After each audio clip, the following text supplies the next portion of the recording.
Hak orang lain hak siapa saja, hak keluarga, hak tetangga, hak masyarakat, hak bangsa dan negara, semua punya hak, saudara. Jadi dalam Islam, hak asasi manusia yang dimiliki pribadi tidak berdiri sendiri. Hak asasi manusia yang kita punya tidak boleh merugikan hak orang lain, tidak boleh merugikan hak keluarga, tidak boleh merugikan hak Allah. Harus seiring sejalan, harus diberikan masing-masing. Enggak boleh yang satu diambil, yang lain dibuang, saudara. Dengan demikian saya tanya kesimpulannya, hak asasi manusia dalam Islam indah tidak? Lengkap tidak? Adil tidak? Bagus tidak? Mulia tidak?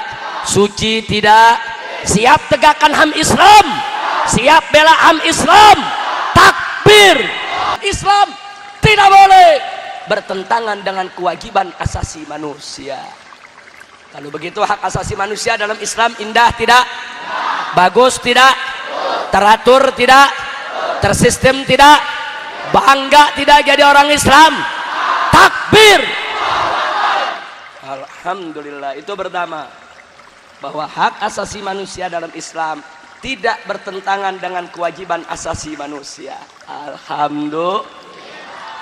Yang kedua, hak asasi manusia dalam Islam statis, tetap, istiqamah, tidak berubah-ubah, saudara. Kita buktikan, saudara. Dulu di zaman Nabi nikah halal, zaman sekarang halal, sampai kiamat halal. Dulu di zaman Nabi zina haram, zaman sekarang haram, sampai kiamat haram.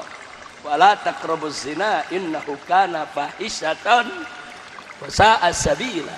Jangan sekali-kali kau dekati zina, karena zina itu adalah perbuatan keji dan seburuk-buruknya jalan. Naudzubillah min dzalik. Mari kita lihat. Jadi nikah zaman Nabi merupakan hak asasi manusia. Zaman sekarang tetap nikah itu hak asasi manusia. Sampai kiamat tetap nikah itu hak asasi manusia. Di zaman Nabi zina itu haram, bukan hak asasi manusia. Di zaman sekarang zina juga bukan hak asasi manusia. Sampai kiamat zina bukan hak asasi manusia, saudara. Makanya saya mau tanya, kalau begitu aturan hak asasi manusia dalam Islam berubah-ubah atau tetap? Berubah-ubah atau tetap? Istiqomah tidak? Istiqomah. Pelin-pelan tidak? Tidak, saudara. Sesuai aturan Allah. Apa-apa yang Allah dan Rasulnya sudah haramkan, sampai kiamat dia tetap haram. Apa-apa yang Allah dan Rasulnya sudah halalkan, sampai kiamat dia tetap halal, saudara. Ini hebatnya hak asasi manusia dalam ajaran Nabi kita Sayyiduna Muhammad sallallahu alaihi wasallam. Jadi yang pertama, sebetulnya banyak, malam ini cuma dua saja saya sampaikan. Kehebatan hak asasi manusia dalam Islam. Yang pertama, tidak bertentangan dengan kewajiban asasi manusia. Yang kedua, tetap tidak berubah-ubah. Mau nambah? Dua aja deh. Udah malam. Satu lagi, satu. Jangan banyak-banyak. Kalau saya sebutin semua ada 10. Tiga aja, tiga. Ganjil, witir. Innallaha witrun yuhibbul witra. 3.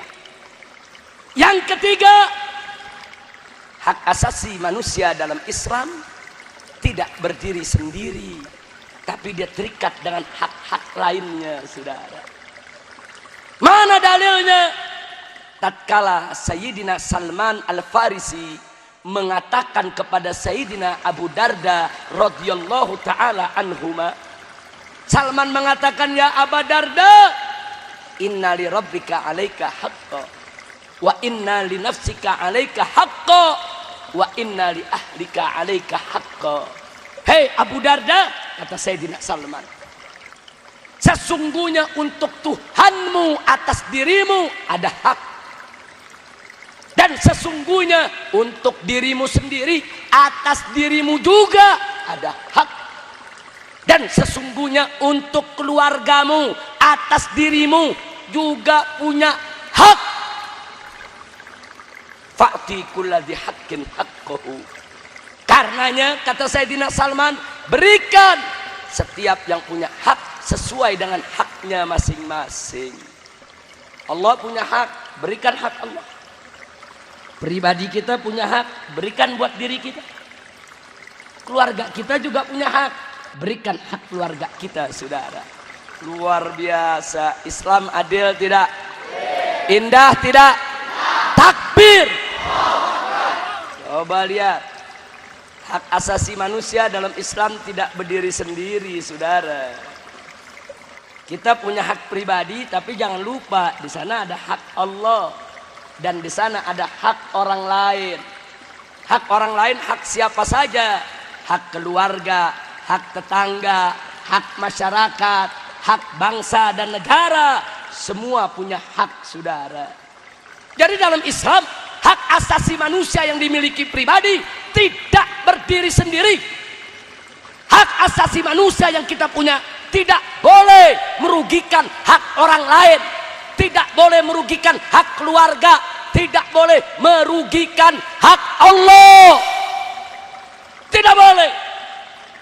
Antara hak Allah, hak pribadi, dan hak orang lain harus saling menyempurnakan dan melengkapi. Bukan yang satu merampas hak yang lain, saudara. Subhanallah. Yang begini ini tidak ada dalam hak asasi manusia barat punya, saudara. Nggak ada. Yang begini cuma ada dalam hak asasi manusia menurut pandangan Islam. Maka itu hak Allah, hak pribadi, hak orang lain harus seiring sejalan, harus diberikan masing-masing. Nggak boleh yang satu diambil, yang lain dibuang, saudara. Dengan demikian saya tanya kesimpulannya, hak asasi manusia dalam Islam indah tidak? Lengkap tidak? Adil tidak? Bagus tidak? Mulia tidak? Suci tidak? Siap tegakkan HAM Islam? Siap bela HAM Islam? Takbir! Tuh HAM Islam, saudara. Sudah tahu HAM Islam? Sudah paham? Betul? Bagus. Sekarang kita masuk HAM Barat. Bukan Hambalang. Hambalang tempat korupsi tuh. Belum ditangkap-tangkepin lagi yang korupsi. Mudah-mudahan buru-buru ditangkap semua. Amin. Amin. Apalagi menteri yang kumisnya tebal. Iya, jangan-jangan korupsinya